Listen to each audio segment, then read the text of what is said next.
Зал замолкает в тишине, когда после представления ведущих мероприятия на сцену поднимается Раяна Илиева. Студентка второго курса филологического факультета поет старую ингушскую колыбельную «Ага Или».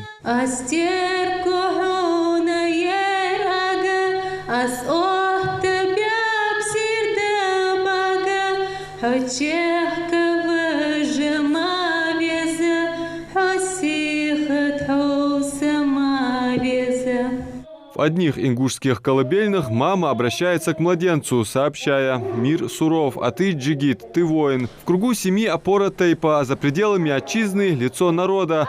В других песнях мать успокаивает: «С тобой Всевышний, а посему не бойся ничего. Засыпай с луной, а просыпайся с солнцем, как оживают горы на утренней заре».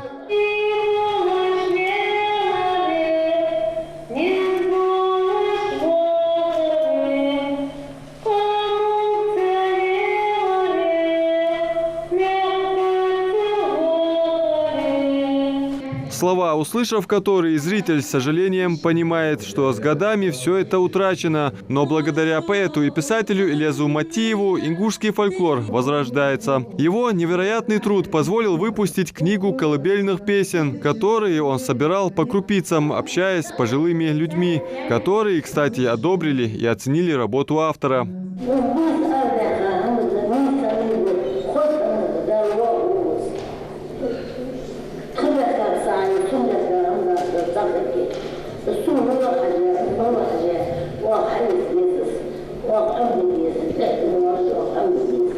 Молодому исследователю удалось собрать в своей книге более 100 ингушских колыбельных песен. На создание сборника у Илеза Матиева ушло 16 лет.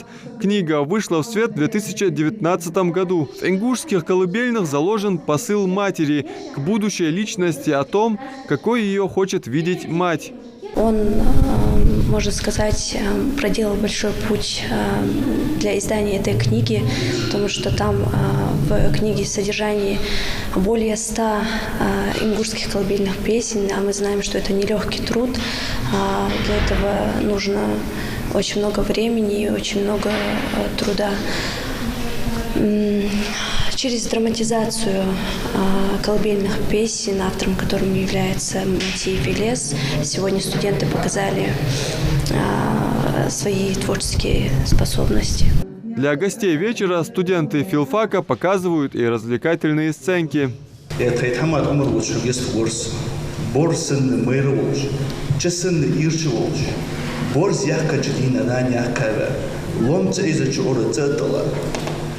Hadya няня замур болш, бос болты болш, анжи док болш, анжи химио саберск агы камар.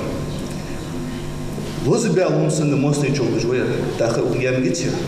«Голос матери» – мероприятие организовано кафедрой ингушской литературы и фольклора в рамках объявленного года нематериального культурного наследия. Адам Мережков, Рамзан Зурабов. Новости 24.